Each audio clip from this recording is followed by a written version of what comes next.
She's got a look, doesn't she? Okay.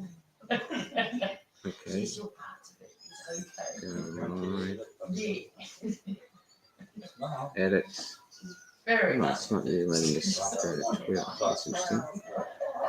Okay, so there'll be a bit of time before people come on. To anyone who does come on a recorded session, this is the Resistance in Rainbow Beach, or a small part of it here. They're going to be watching, and where? Tin Can Bay. Tin Can Bay. They're going to be watching the show. But let's get it started. We got Ayse coming on as well. I don't know where she is at the moment, but let's get started with the opening.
On a thing today, just out of interest, myself, my two colleagues, Wendy and Cret, have been on the road for I think about 86 days. Yeah, 86 days, and here we are with David Thrussell from the Bubblegum Show and Richard D. Wollstonecroft. Evening, everybody. Evening.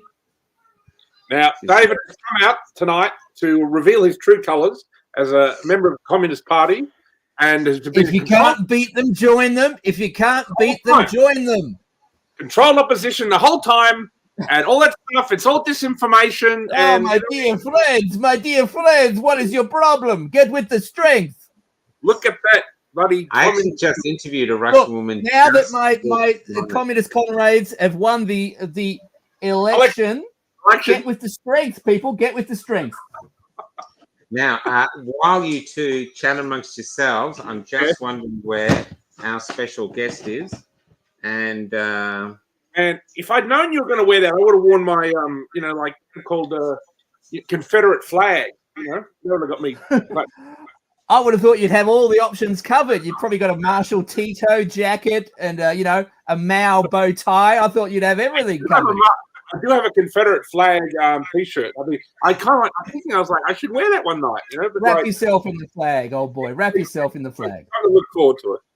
No. It's calm down. First off, have you heard that scientists have come out and said they found a way for you to give CPR, mouth to mouth, resuscitation to someone else whilst wearing your mask? Yeah. Well, we're glad about of course, comrade. Of course, comrade. The Ministry of Truth released that information. That was what the fuck moment for the week for me. That sort of beat everything else. Just have faith in the party, comrade. Just have faith in the party. The party will provide. Now going back, WA has stopped all its mandates for mining. It was pushing the fourth jab, and now it's backed off. Victory! And here we come. And here is our special guest. It's very unusual for us, but tonight, I think the last time we had a woman on it was my mum, who went to the toilet during the show. And hopefully Ayse doesn't go to the toilet during the show. There are no men, there are no women, there are just comrades. Can you turn your phone sideways? Are they Bluetooth speakers? Yeah, speak now. Speak now. Let's see if we can hear you. Hi, gentlemen. Can you hear me? Welcome to the Mao Zedong Hour, and we're here with Comrade David. Welcome, comrade. Welcome. So this is David Thrussell. He's a composer and a host of a new show called the Bubble. What's it? Bubblegum. And closet communist. Yeah, No, I've Closet just joined the Communist. Greens. What are you talking about? Or what's that other one? Teal. Get with the And this Greens. is Richard B. Wollstonecroft. Yep. He used to run the Hellfire Club and filmmaker And and basically shit stirrer extraordinaire. The Ride of Mussolini and the And Ayesha. On a Did I good say that day. right? Did I say that right? Ayesha? It's Ayse. Ayesha. Yeah, Ayesha. Ayesha, almost there. Ayesha is an opera singer from Sydney who has literally been blacklisted from the Sydney Opera House, still manages to get in. When she does, she sells it out. Even if they only give her a week to sell tickets, she sells it out. And so a very, very defiant artist, and that's why I invited her on the show tonight. And Ayesha, we are here with, I'll just show you this. This is gang. the Rainbow Beach Resistance. Rainbow Ridge. And we'll go back to them in a sec. So, yes, so welcome to the show, and let's get started. Ayesha, why don't you start? Have you got anything you want to bring up about the current bullshit, which we call the modern world? Oh, look, sorry, I'm just having trouble hearing you guys. I don't know why. Agio. One word. Can you Just hear us bear with now? me. It's Okay. very faint for some reason. Maybe you don't have your volume up. Just one moment, please. Technical It's like- Let me see if I can get this up and running. Well, I'll put you on mute till you do. It's like a telemarketing. Well, the whole broadcast is running through David. the Kremlin right now. The It's Pentagon. running through the Kremlin and back to us. Brother David, we Comrade actually still have hidden network on our computer wherever we go. Look at this. Still there. Ever we Hidden go. network. It's the comrades. 100 million people died under communism, and he's happily wearing his communist flag tonight. Can you hear Now me? you gotta make you Yes. gotta break a few eggs to make an omelet, you crybaby. I can't hear you. Right? We can hear you perfectly. Why don't you talk, and we'll listen. That'd be a change. I'm gonna have to do it like this. Go. You have a volume control on your thing. There's There's this booklet called "How to Use the Internet." How is it now? Can you guys hear me? perfectly. Hand signals, mate. Perfectly. Thumbs up. Give us a song. Give us a song.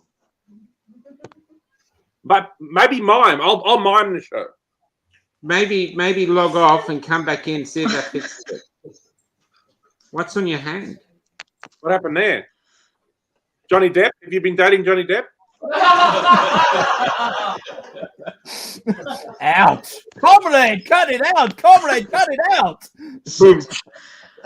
Sorry, David. guys. Just That's good. David, The party does not allow humor, comrade. They are watching. Yeah. I'm on what's life like in regional Victoria, David? Can't beat them, join them, comrade. Come on, join the conversation. The joke's over. not What's crazy. life like What do you mean? what's life This like? this joke never ends, comrade. It never ends. Bolsheviks 2. Bolshevism Part 2. That's what we're in for, isn't it? Here she is again. 2.0. Johnny Depp's new girlfriend. Here she is back. Can you hear us now? Hello. Check your show. Check your volume on your microphone settings. It must be your end. If you have got a microphone set volume. Microphone Hello? setting. Microphone setting volume. This is sorry. Microphone setting volume. Microphone setting. Okay, well, I'm going to start because humor Oh, you have a aside, wonderful new set collection out. humor aside, I've heard some absolute Product atrocious placement, comrade. stories. I've heard some atrocious stories this week that I want to bring up before we get to the humor.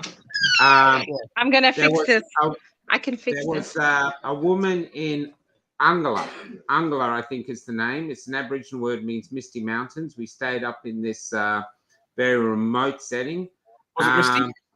Yeah, it was actually. And one of them had a 14-year-old boy that they told the school they didn't want the child to be vaccinated. They actually gone in and specifically told in writing they didn't want that. The school herded all the boys into a hall and prepared to vaccinate them.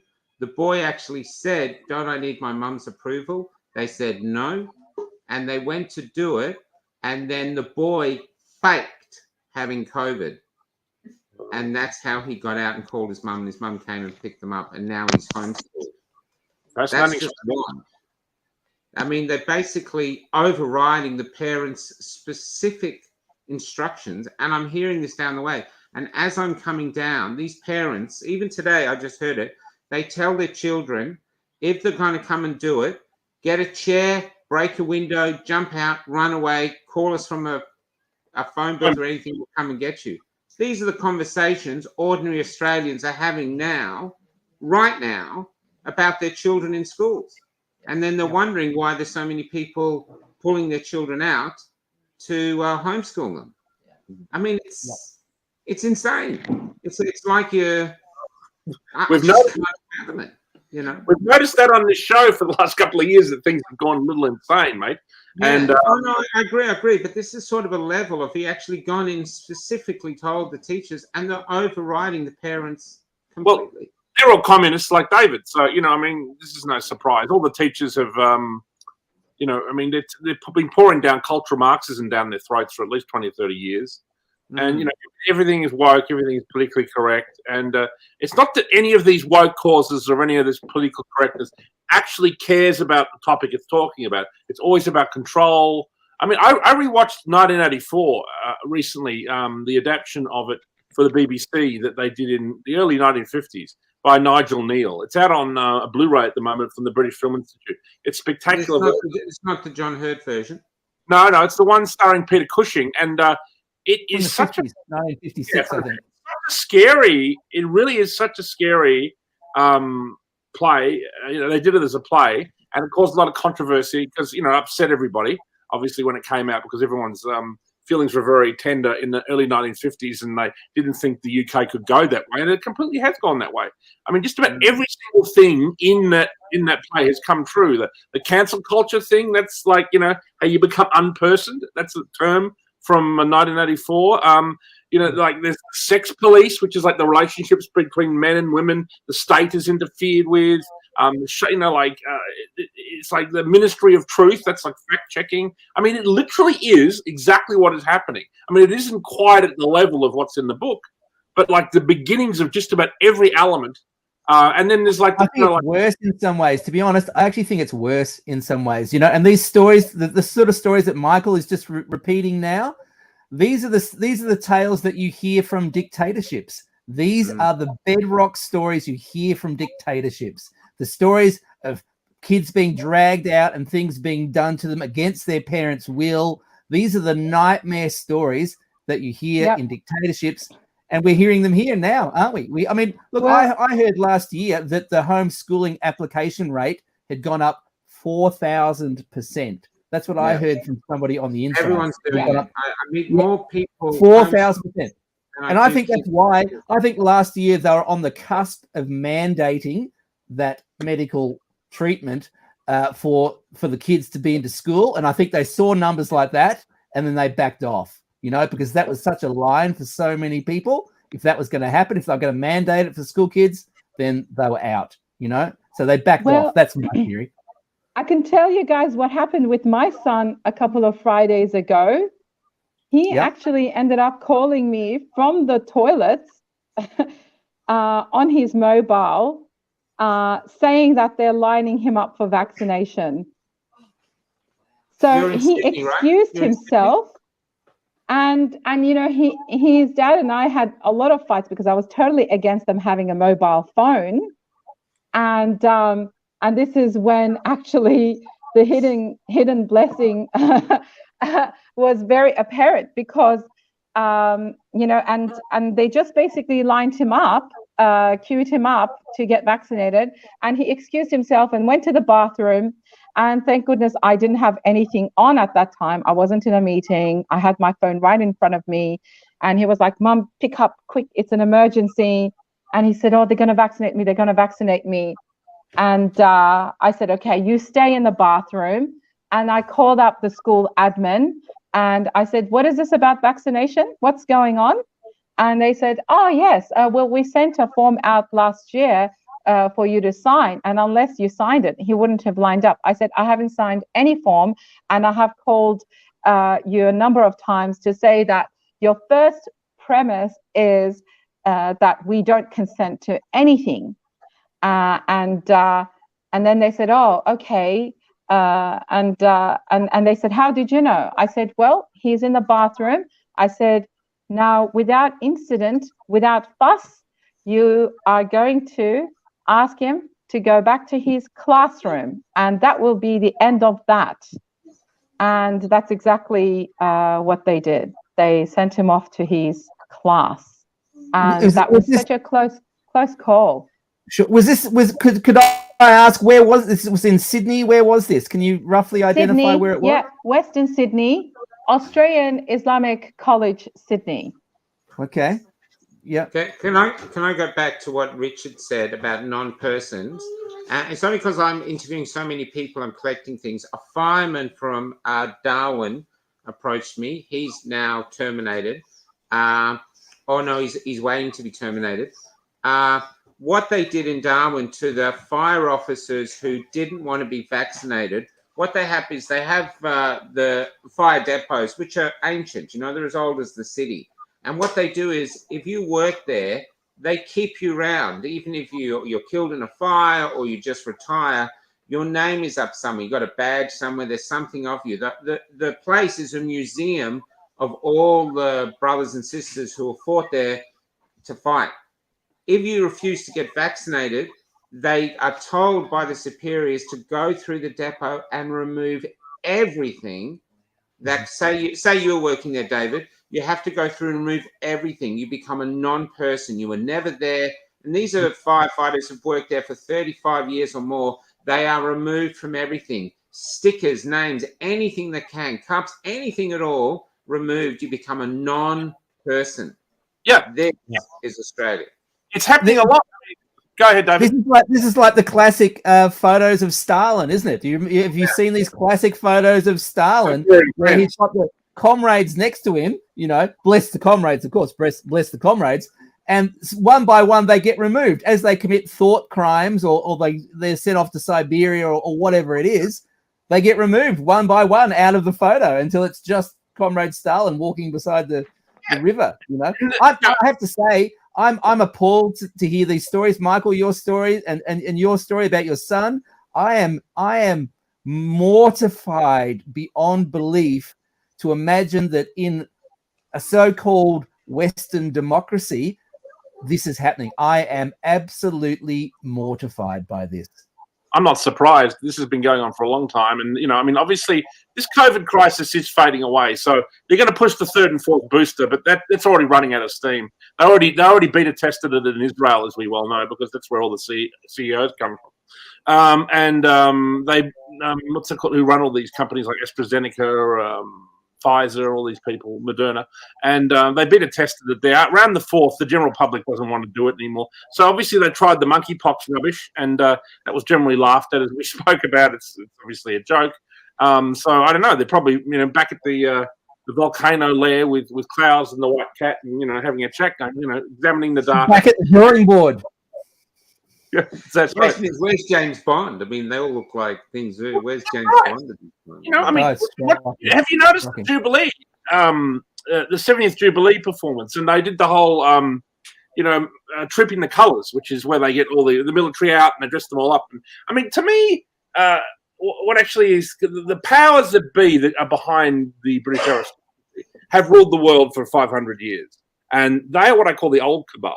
And, they're corrupt and done a lot of bad things. I'm not going to say they haven't. But this new cabal is different to them. And that's why you saw people like Epstein trying to blackmail someone like Prince Andrew and all that stuff going on with even the next king, Prince Charles, where they've really brainwashed him with the whole green agenda, right? Because it's like, the British royal family represent the old power, the old world. And also there's talk now with Labor in that they want to, bring about a republic, which of course as soon as we're a republic, we may as well just sign Australia directly over to the World Economic Forum, because at least the British royal family does put the brakes on something, and or at least under Queen Elizabeth, who probably doesn't have that much longer to reign, and she's very, very old now, in her mid-90s. So she's only going to come. Quitting this weekend. I thought this is what the weekend was about. I haven't been following. I thought she was giving up the job. Yeah, and it was 2 days. I watched some of it live. 2 days were very traditional. All the Union Jacks everywhere. It was like a left-wing nightmare. It was like a nationalist orgy, and it was fantastic. I loved it. And then, of course, tonight's the third night. If you switch on the television, now they got all the LBGT rubbish with it. Everyone's all all the contemporary performers, and they got the black rappers, and the Queen's not at this one, but everyone else is, and they're doing all the woke rubbish, and trying to make out that.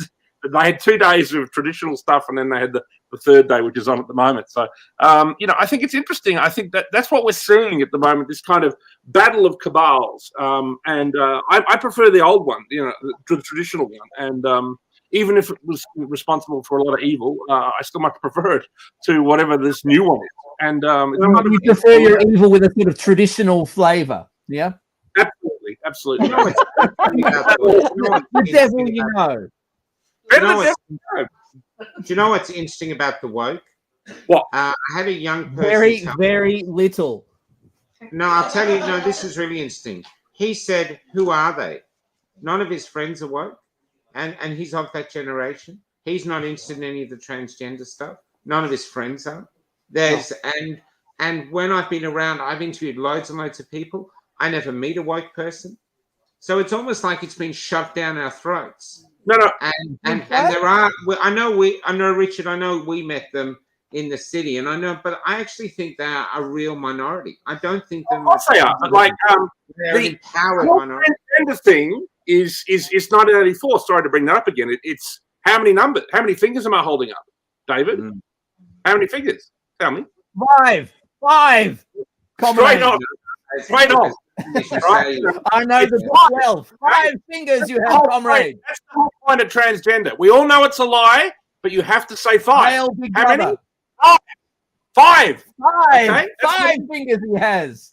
Now let's move to our guest. That's what the transgender thing is all about. That's the only thing it's about. Go ahead. Now, first off, what's on the back of your hand? What's on the back of your hand? Steve. David. She's frozen. No, Oh, me? Me? Yeah, you.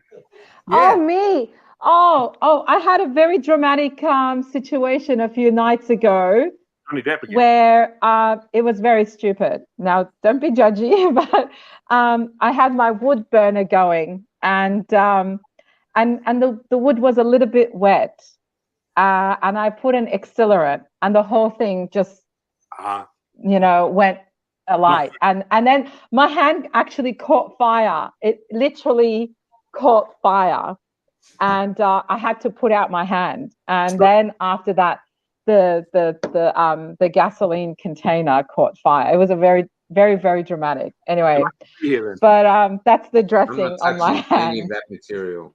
There's but back to, can you tell David and Richard, who don't know you, your story about your opera thing and what's happened with the Sydney Opera House, because it's an astonishing story. Oh, look, I mean, I've gone through a shitload of stuff, but I guess the thing that I went through in my sort of musical sphere was that, because currently, as it stands, the Opera House has dropped the mandates for their patrons. So that's the most recent thing that's happened. But the back of house and performers, there's still a mandate going on. So back in January, when we were supposed to perform, we were scheduled to perform on 29th January. 3 out of the 4 musicians in the ensemble were not vaccinated. And and we were pretty much up against a wall. But lo and behold, there may or may not have been a COVID party that we attended to, and we may or may not have caught it from there by perchance, but we tested positive. But even then, they kind of figured out that we got a medical exemption based on our positive test result. And the Opera House tried very hard to stop us from performing. And they tried to do that a number of times, but things got quite legal. So it was it got very heated until the day that we were going to perform. We didn't know that we were going to go ahead because their legal team and the Opera House has its own public health officer. So it was, it was very stressful. I probably aged 10 years through that whole experience, because it was very stressful. And and on top of all that, they were just frantically refunding our tickets to the patrons based on infections or whatever and isolation. I don't know what they were doing, but they were just refunding tickets. And then one of the diplomats stepped in and spread the word about our concert, and then we sold it out. And then we had 3 concerts in April. So, we ended up selling 2 out of the 3 shows of that as well. But the news is that the person who was giving us a majorly hard time, they're no longer there anymore. So they've actually left. Maybe they'll back off then? Pardon? You think maybe they'll be gentler on you then with new management? Say again?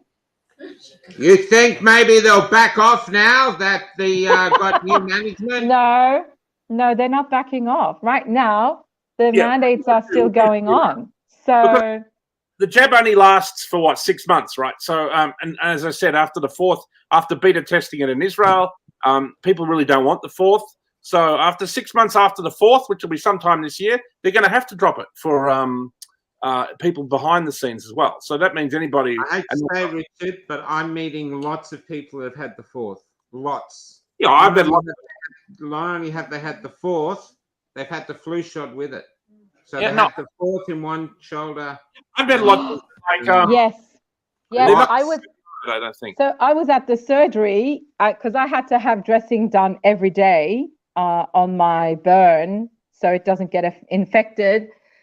The surgery was packed with people getting their 4th dose and packed with people getting flu shots, and it was crazy. It was 8:00 at night at a local medical center, and the queue was unbelievable for both the shot and the flu vax. And I'm seeing this everywhere. COVID, they've got here in country towns now, small country towns, huge buildings that are COVID clinics. Huge. That are just for the flu vaccine is a different vaccine to the COVID one. The flu vaccine's been around a lot longer. It's been around at least 20, 30 years. Well, they reckon this one's different. It's more potent. Well, would you trust any of these scumbags? Seriously, would you? Well, I know you would.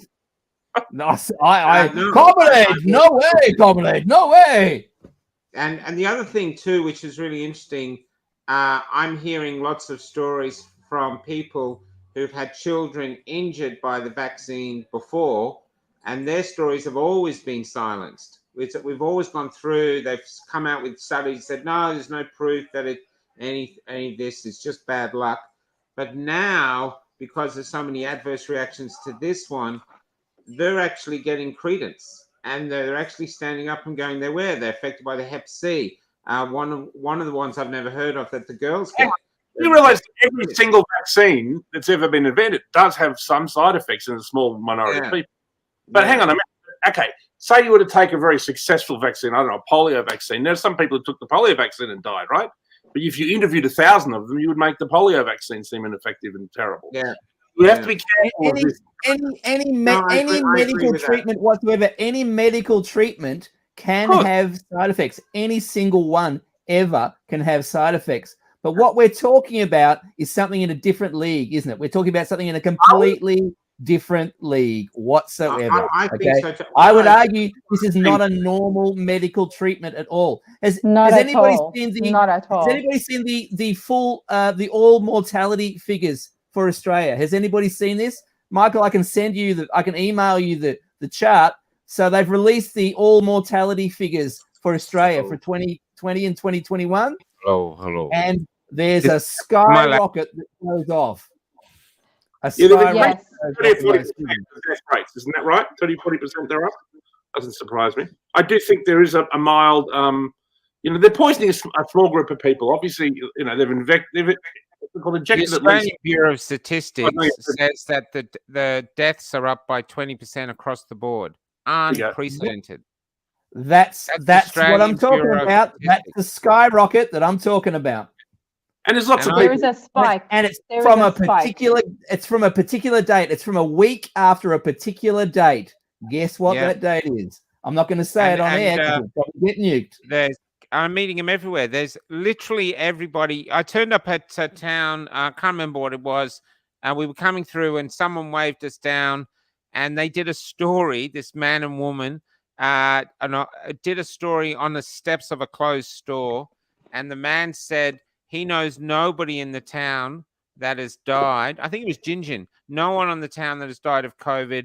They know 10 people, a lot of them young, who died suspiciously and quickly after the vaccine. 10 in small towns. This is common across the board.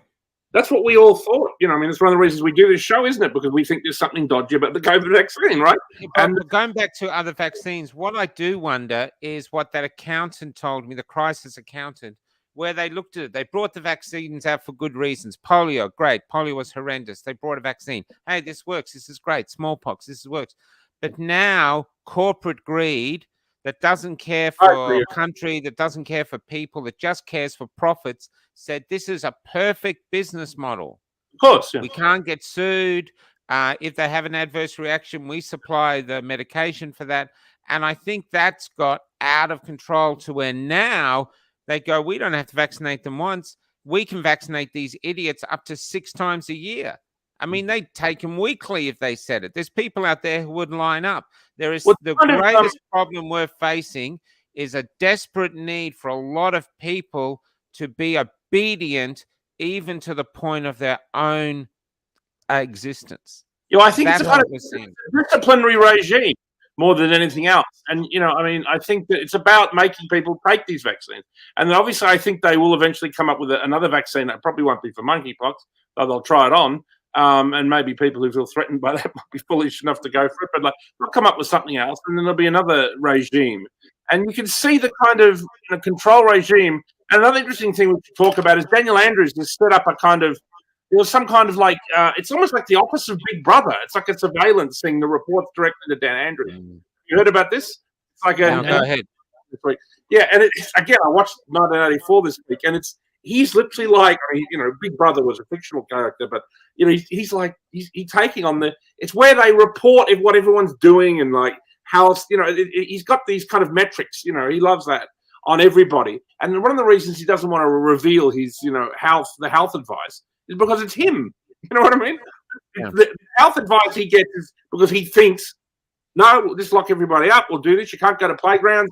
Curfew. That's a great idea. No doctor's telling him any of this. He's just deciding, let's do that.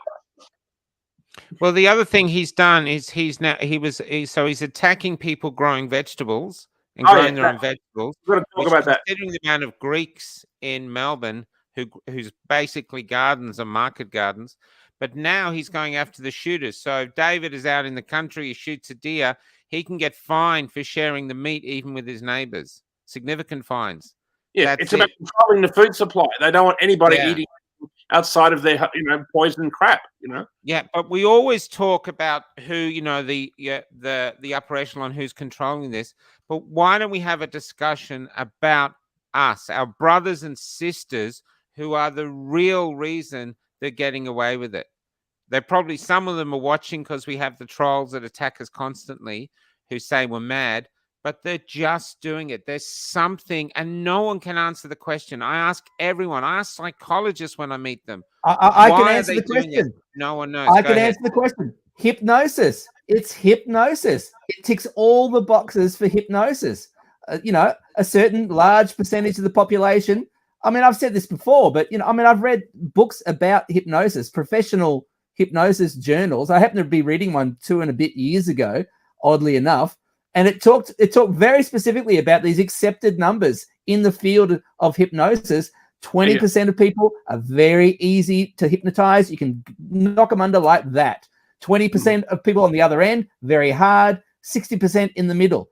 I think these are exactly the numbers that we're dealing with, and there's a reason. It's because it's hypnosis. What the media does is classic hypnosis. It's repetitive. It sedates you. It sort of affects your alpha brain waves. That's precisely what the media does. It puts you into a state. It lulls you into a state of hypnosis, and that's exactly what we're seeing. We're seeing people act against their own best interests constantly because they're hypnotized. We're seeing people like you've just been talking about who are they're incapable of protecting their own children. They are so hypnotized they can't protect their own children. There's a deeper level, David, and I was in a bookshop today chatting to someone about conspiracy theories in general, and we got onto the kind of stuff we talk about on this show, and he made a very interesting point. He said, well, okay, let's say that what you say is true, okay? You know what I mean? Okay, so you're right, but it's not going to change anything. The fact that you know what I mean? The fact that you know all this evil shit, you should just get on with your life anyway, because you're not going to change it. You know what I mean? And that was kind of an interesting point. And I do think that a lot of people... I disagree. No, I'm actually with Richard. I actually think there might be a small percentage, like 10 or 20%, who are hypnotized, but I think there's a lot of people, and they've actually said it to me. One of my friend, when I started this show, there was a guy that used to come on the show, and he was speaking like us. Then he vanished. He vanished. Oh. Now, he took the vaccine, I don't know, to keep his job or whatever, but he didn't need the job. He was okay. His house was almost paid off. And he basically then attacked me, said, I can't be like you. I can't go out and assault police. I'm going, assault police? What are you talking about? and coming on. But what he needed to do, his problem was he needed to take the vaccine, but somehow remain the hero, somehow remain that he wasn't corrupting his integrity by taking it. And because he couldn't figure out how to do that, he had to remove the person who held up a mirror to him just by existing, that he'd actually betrayed his own integrity. So he cut me out of his life. It's a number of things. That's what it's doing. And that's why I think a lot of people are cutting us out of their lives, because we are basically going, you've actually betrayed us. And they know it's a truth. And by hopefully a load of them believing the truth, they go in. So I do believe there are some there are some. And what he said to me, the most prophetic thing he said to me, I'm basically, I've always had bosses. I'm small, they're big. I just have to do as I'm told. And I've heard this all the time. There is people basically out there who've gone, this is tyranny coming and I can't do anything. So what do I do to stay out of its way and get a good job? And they fuck the country and us to do it. And I don't believe the hypnosis, because that lets them off. They've actively betrayed their responsibility to freedom, and they've actually taken their kids in to get vaccinated like human shields to protect themselves from the tyranny of the government. And they've betrayed their children, and they've done it willingly, knowingly, and in the future, if we win, they'll turn back and they'll tell everybody that they were us. They'll lie. That's what I think we're actually facing. It's a typical situation. I mean, for those who know how, in the aftermath of the Holocaust, how the German population behaved, about, why did you stand back and watch this happen? It's that situation, and then the subsequent, the guilt aspect of it in the aftermath. And then not wanting to discuss it at all in households, for example. The older generation who lived through the Second World War, they don't want to discuss it, right? And for me, I feel that the ultimate and there are a number of factors in this as to why people behave that way and then turn around and distance themselves from those who have been taking a stand. And I think ultimately it's that internal self-loathing and that self-betrayal. I think they've bribed us with kind of all this kind of bourgeoisie bullshit. Everyone's standard of living and everything. Even at the beginning, you'll notice they're taking away that standard of living right now. But at the beginning, they've bribed us with a pretty decent standard of living in Australia, particularly for middle class people and even upper middle class and even lower class that are a bit in the upper regions, the lower class. They've bribed everyone with a certain style of living, and people basically don't want that to vanish. So they're like, well, okay, say you're right, but what can we do to stop it? We can't. And I mean, has this show stopped it? No, it hasn't. You know what I mean? This element of this is at the moment a train that's left the station, as George Soros once famously said about 2 months after COVID. I think I mentioned that on the show. He said, people were like, "Oh, you're right." I don't necessarily disagree with you completely, Michael. What you said is true. There are cowards. There are cowards. There are traitors. There are collaborators. Of course. That's true. Okay, we all know it. But don't forget there is a very strong counter argument, because they have a massive machinery to propagandize and make people obedient. Okay, the media, Hollywood, the education system is disgusting. We're dealing with a massive framework which spends untold billions of dollars every year to keep people on the plantation. This is a massive machine. Yeah, to keep I agree with you there. And even when we're in JB Hi-Fi, it would be a very different situation, I think. We're in JB Hi-Fi. Unless people could get free. You know what I mean? They wouldn't brainwash everyone so much unless they're worried we are going to wake up. So they really do pour all that money into brainwashing everybody, because if they stopped, everyone would be like, well, what's going on here? I mean, most people know COVID is bullshit, even people who took the vaccine. They just know it's bullshit, because they saw the unvaccinated didn't really get sick. There's not this huge death wave going through the unvaccinated community. Maybe a couple of people got it, a couple of people got it badly, not mentioning anybody. But that's it, Yeah. But we're back to the other thing. I was in JB Hi-Fi the other day trying to get a PA speaker, because when we go to turn up at towns now, our groups are getting bigger and we need a PA. The TVs are enormous, and it reminds me of 1984. There's Winston sitting hiding away from his huge screen. And people say they're not switching them on. They've got the biggest TVs they've ever had. They don't switch them on. We're all staring right now into the Big Brother thing, that's in 1984, the thing that's in everyone's home. So you need to get away from the computer if you want to scribble your, down with Big Brother. You know what I mean? Down with Big Brother. Well, we know that if you mention something, someone said you don't Google anything anymore. You just say someone, gee, I wonder where I buy a canoe. And then suddenly they're selling canoes on Facebook. It comes up. Yeah, it's true. Yeah. But the other thing I'm saying now, and I'm taking, because I'm doing literally sometimes speeches every day, what I've been doing is I'm saying a lot of people are saying, I want to fight, but I could lose my house. I could lose this. I'm actually saying now, good, lose it.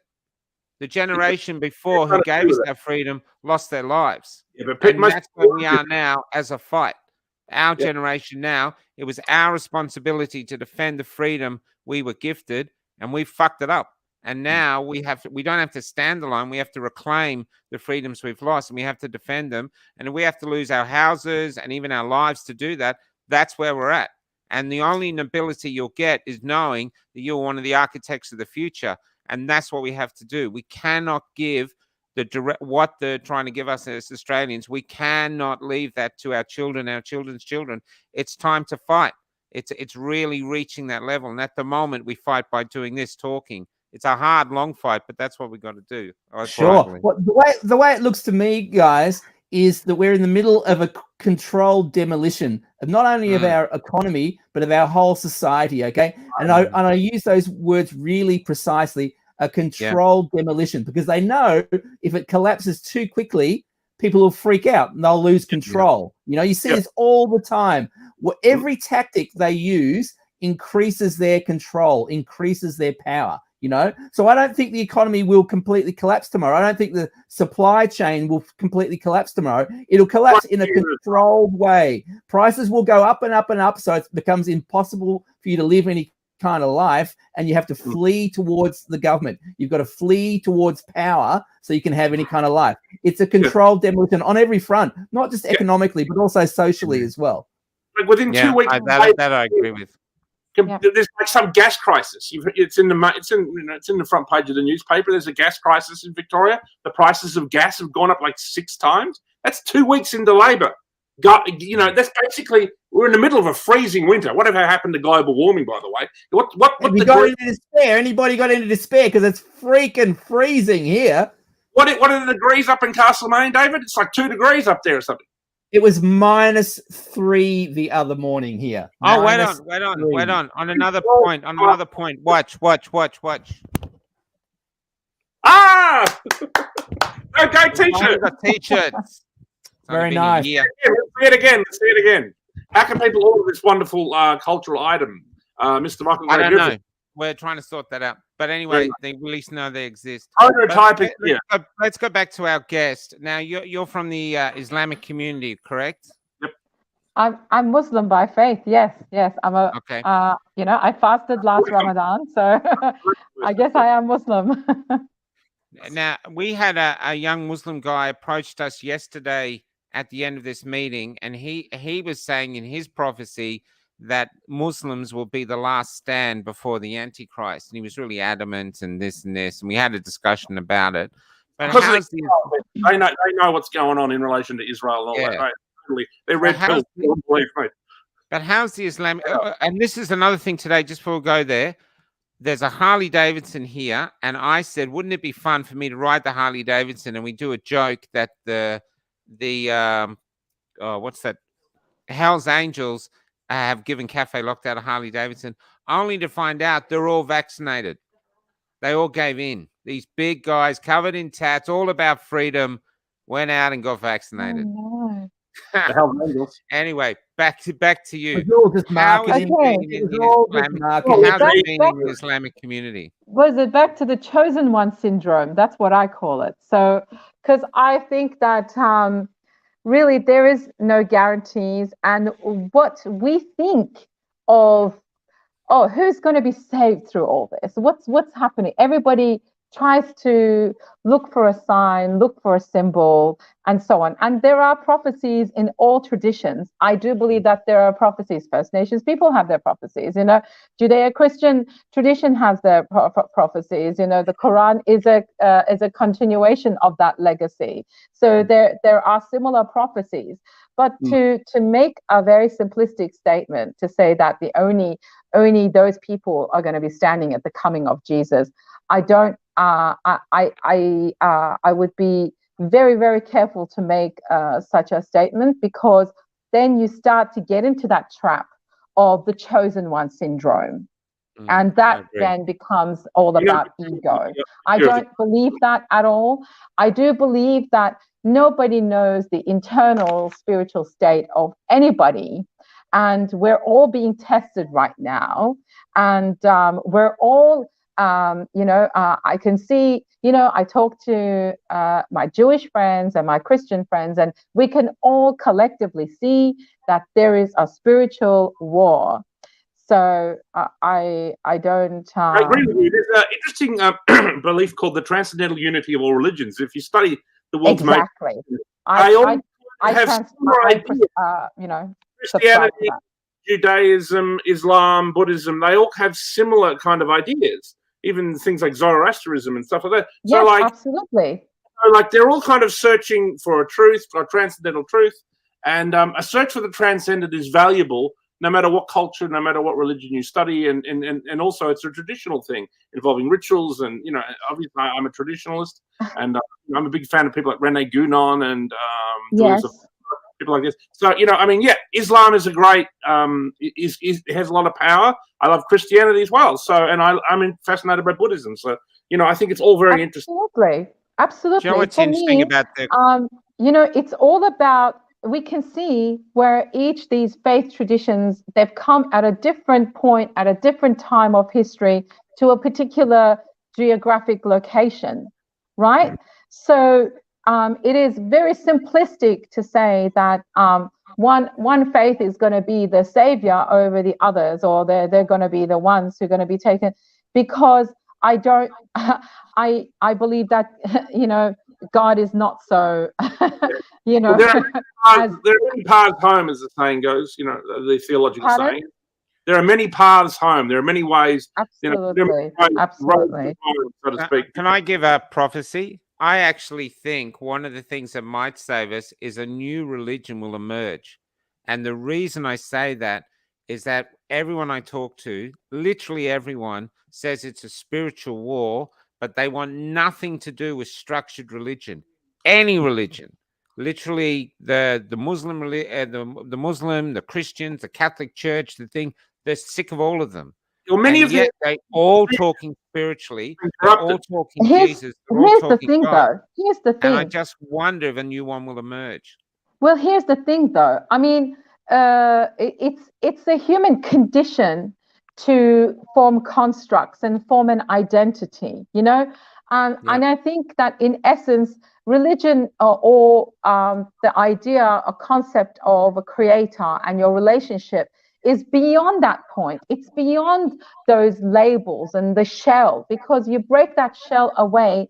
The essence is the same with everything. What is our purpose in life and all of that. So in essence, all faith traditions are pointing to the same thing from different angles. But a human being is not infallible. It has a tendency to want to, form something or materialize something and attach itself to it. And we see that a lot, the doctrinized aspect of it, the institutionalized aspect of religion. We see that in every form. We do. And I think the new situation is starting to realize that, and getting rid of those constructs, and seeing what's left behind, peeling the layers of, the onion and seeing what's inside it. I think that happened. I think that happened at Epic. People talk about Epic as a religious experience. I've been all the way up Queensland. People came from Darwin, Perth. There's still people over here who are now refugees from WA because they couldn't get back. And they all talk about how they were compelled to come. They couldn't understand it. They've never experienced it before. They had to come. When they were there was this strange experience. They call it a spiritual experience. And we when you bring up concepts, do you think it was a calling to come, a gathering of guardians, or something like that? People agree. And they speak, or they try to articulate it with words that they don't have because they've never experienced it before, except to say that there was something deeply spiritual about it, something extremely good. Obviously, we've all commented on this show that there's a spiritual war going on, and we all know and understand this, but we should be aware too that the globalists are kind of aware of this as well, and they want to steal this. They're interested in one world religion. We talk about the transcendental unity of all religions, and in a sense, that's actually what the globalists also talk of. But they essentially want to corrupt that idea. Whereas I believe in that there are singular faiths that we believe in and stuff, and they do have similarities, and they should be respectful of each other, etc. But I think the globalists want some kind of totalitarian religion where all faiths, even the Pope and some Muslim leaders have gotten together and spoken of it. The Vatican of creating some kind. You would know about this, David. And also remember, after the first globalist revolution, which was the French Revolution, over 200 years ago, there was the Robespierre. Was it the Church of Universal Being or something? You know what I mean? That was the kind of almost like the world's first globalist church. I actually think they've been working on their global religion for quite a while, actually, and I think you can boil it down to one word, actually: science. I think we're in the grip of their new religion, which is actually science or scientism. This is why you see people worshipping this medical treatment. You're a heretic if you ask any questions about this medical treatment. You're a heretic. We're all on this.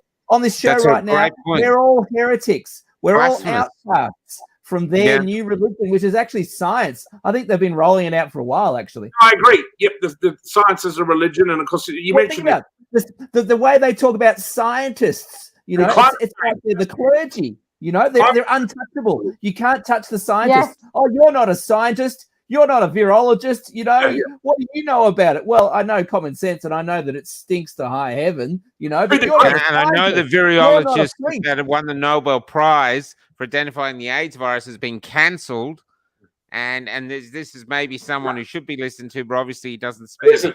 Yeah, I agree with you there, David. There's an interesting meme on Facebook where it talks about like why is the left, because the left is not always like someone to. It's kind of an appeal to authority when they talk about the science, right? It's like there's someone wiser than all of us who knows everything. But what it means is that they know through the universities that all scientists have had ideological training now. When they say trust the science, they really mean trust the dogma, trust the narrative. So yeah, they've been able to insert their globalist religion in science, and that's what we're witnessing. And Martin Heidegger, one of my favorite philosophers, said that about science, that it is a religion, and contemporary science anyway. It's ideological as well. He said it's deeply ideological, which upset every scientist at the time, because they were like, "Oh, how dare you!" Right.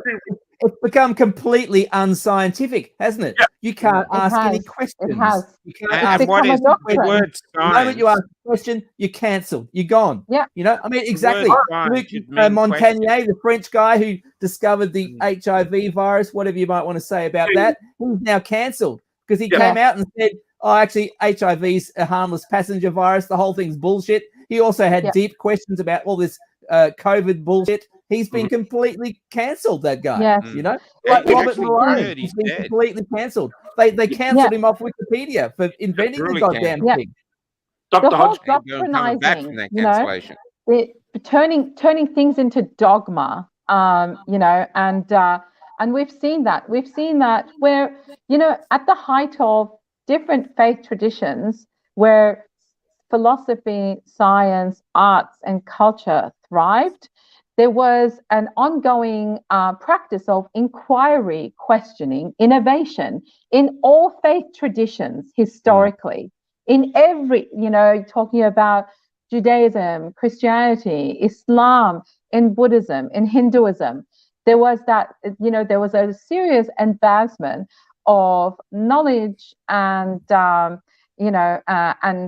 really wisdom. And that as soon as that was shut down, as soon as, the sort of the ultra controlling heads came to power in those kinds of institutions and halted questioning, halted inquiry, halted progress. For example, I'll give you a context in my faith tradition. There is something called ijma and ijtihad, which means, again, progress, adapting, innovation, innovate and changing,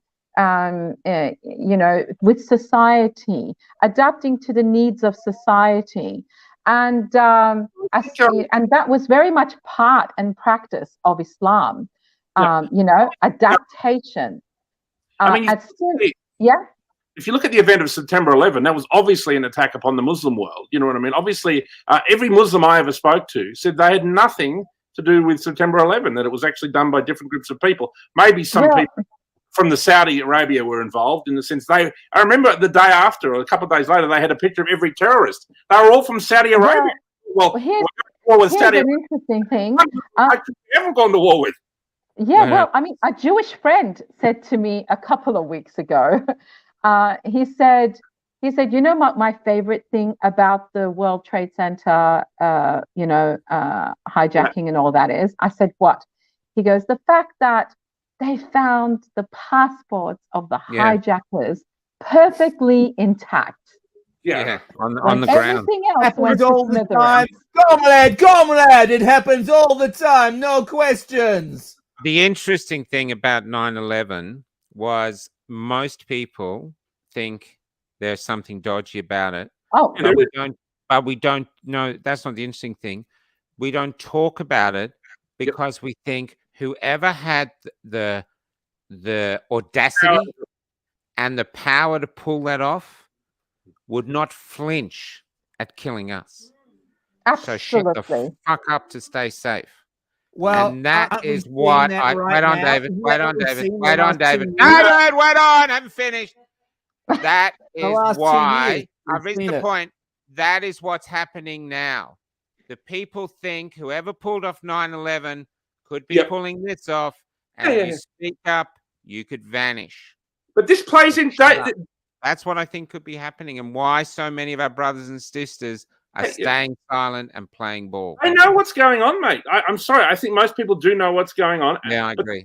what this guy said to me today in the bookshop, it's like, okay, say it's true, but like, how are you going to stop it? Like, these are people who can bring down a building in New York City and get away with it. These are people who can create a bioweapon, gain a function. When they say that, that means we're creating a bioweapon. It's been proven, and they've got bioweapons labs all over Ukraine. Is anyone worried about that? There's 20 of them. There literally is 20. And they released what they were going to do. They did a rehearsal of it online so everyone could see. So you can understand this. People know this is extraordinary evil, but they just feel they can't come out and face it because it's too scary. And they're kind of right. Scary. We can only do it together. Scary. We are quite brave, Yeah, obviously, to do it. But to most people, it's too scary. Yeah. But together we can, and that's the thing what people realize, and that's why people call the freedom movement a tribe and stuff like that, because I think people realize the only chance we have to do it is with a united front, is coming together, because it has happened in the past with Gandhi and other things. There has been success. Guys, that's all true. I agree with all of that stuff, but I think you should keep one thing in mind. Actually, the globalists are quite frightened of us. Okay, they're actually frightened of us. That's why they're doing all this shit. That's why they're doing all this shenanigans. Okay, they want to silence us, control us, get us out of the picture. They're actually scared of us. They're scared that if we wake up, that if people wake up, then it's curtains for them. They're actually frightened of us. I think they're scared because they're saying the thing: fear is the virus and courage is the cure, and they know that, and that's why they have to destroy any courage they find. Why do they press fear onto everybody? Because they're afraid. Okay, they're projecting. They're afraid of us. But I actually know, and I know they're powerful. I know they control the media and politics. I understand all that, but actually, their power is very fragile. They need the whole of the media. They need the whole of Hollywood and the whole education system to maintain their facade of power, because it's quite fragile. Their power relies on illusion. It's all about illusion. It's all the facade, right? Well, 9/11 was an illusion. That's 9/11 wasn't an illusion. 9/11 wasn't an illusion. But in a way it was. Actually, that's not the case. But what I'm saying is, it was a complete illusion. It was a magic show. Sure, some stuff happened. People died. It was terrible. But the way the public were traumatized, was actually an illusion. It wasn't that's illusion. it. It's about what's apparent and what is not. That's the game that they're playing with us. Because what we see isn't what it actually is. So. I mean, after September 11, we didn't look at the 30 hijackers. Did anyone hear the gong, or just me? Oh, sorry. You don't want to. I've been on the road all day. I've been doing interviews all day. I've been driving a few hundred Ks all day. I've been doing interviews here, and I haven't eaten. I'm going to have some lunch or dinner and a beer. And now a lot of people are wondering why it's called No We have to mention one thing, though. We have to mention one thing. What happened in Spain this week with the head of the pharmaceutical company getting busted for having a fake vaccine passport and all that sort of stuff? Come on, we can't not mention that. Yeah, mention that. Mention that, David. Ladies and gentlemen. Well, there's the big story at El Mundo, which is the big paper in Spain. It's like Spain's like New York Times or something or other. 2,200 people in Spain, football players, celebrities, CEOs, the mega rich, all got busted in this racket where they're all getting fake vaccine passports. They were getting injected with saline. They're all getting fakies. The head of the largest pharmaceutical company in Spain, Pharmamar, has been arrested for faking the whole thing. They were paying doctors and nurses quite a lot of money to blah blah blah blah blah. I'm a bit stunned that they got busted. It must have been quite an amateurish operation, really. I'm sure this is happening everywhere. We've seen the pictures of Dan and all the rest of them getting their shots with the cat. Spain was the country that had a basketball team playing in the disability Olympics, and they actually went disabled. So they had Frank. You've got to admire their pluck. Anyway, just before I go, a lot of people ask why it's called the No Go Show. When we started the show, because we didn't know how to escape the algorithms, every time one of us said something we thought would get us taken off air, we played.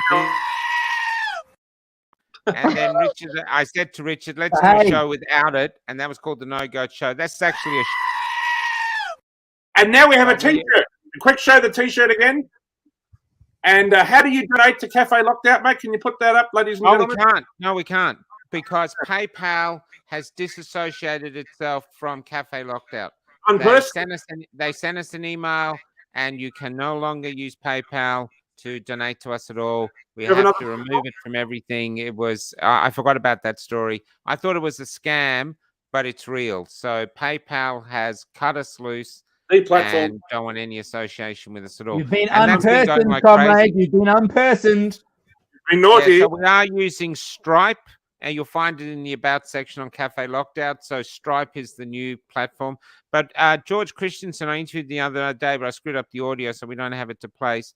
He actually finds that he thinks it's something that should go into Parliament to discuss. How can this organization, this corporation from America, decide who they want to support in Australia? It should be just a level playing field. So I actually think it's a sign of what's to come when they have this universal credit system. That's it. We're doing the wrong thing, so they defund us. And there's a lot of people who are supporting us, like periodic payments, like once a month we got a payment from them. All of you have had that stop. So if you want to keep doing it, you'll have to get on and do it through Stripe. But yeah, that's it. And anyway, they got away with it as usual. Yep. So anyway, I'm going to go. Thank you for coming on, Ayse. I don't know if you want to finish with the Congress, but it's Do you want to finish with a song? I don't know if you can do it from this. She has an incredible voice, but apart from that, I'm going to log off. What are your thoughts? Did you want me to sing? Yes. You want to sing? Yes, sing. Everyone says yes. What do you want me to sing? I don't know. You tell us. Okay. Do you guys want me to sing Danny Boy? Yes. Yeah, sure. Right. Do we like what would you guys like me to sing? Oh, Danny. There is also Ode to Joy. The Horst Wessel song. I can't do that. I need an orchestra. And hey. Okay, I know. How about, I don't know, if something from The Greatest Showman? Yeah, okay. What do you think? Your choice. Your call. It's Captain's call. Okay, I'm doing it. All right, here we go.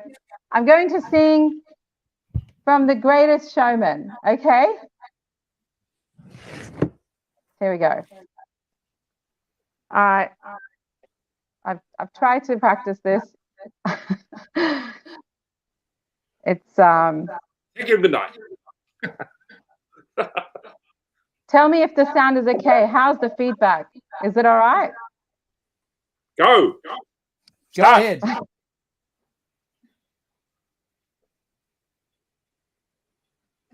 I'm setting up. It's John Cage. All right, here we go.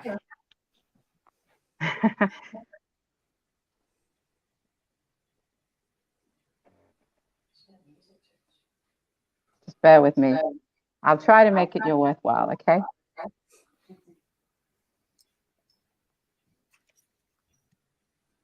Silly ads.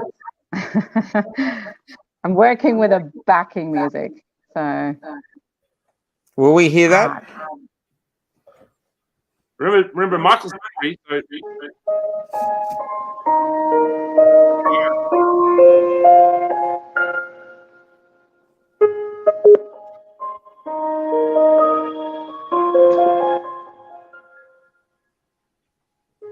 I'm trying to hold my breath. Let it stay this way. Can't let this moment end. You set up a dream in me, getting louder now. Can you hear it echoing? Take my hand when you share this with me. 'Cause darling, without you, oh, the shine of 1,000 spotlights, oh, the stars we steal from the night sky will never be enough, never be enough. Towers of gold are still too little. These hands could hold the world, but it'll never be enough, never be enough for me. Never, never, never, never, never for me, for me. Never enough, never, never, never enough, never, never, never enough for me, for me, for me. All the shine of 1,000 spotlights, all the stars we steal from the night sky will never be enough, never be enough. Towers of gold are still too little. These hands could hold the world, but it'll never be enough, never be enough for me. Never, never, never, never, never for me, for me. Never enough, never, never, never enough, never, never, never enough for me, for me, for me.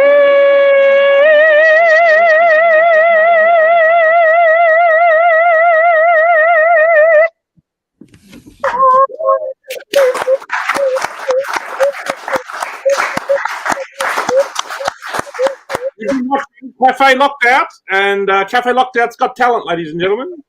10 out of 10. It's never enough for me either. 10 to 10, 10, 11. Good night.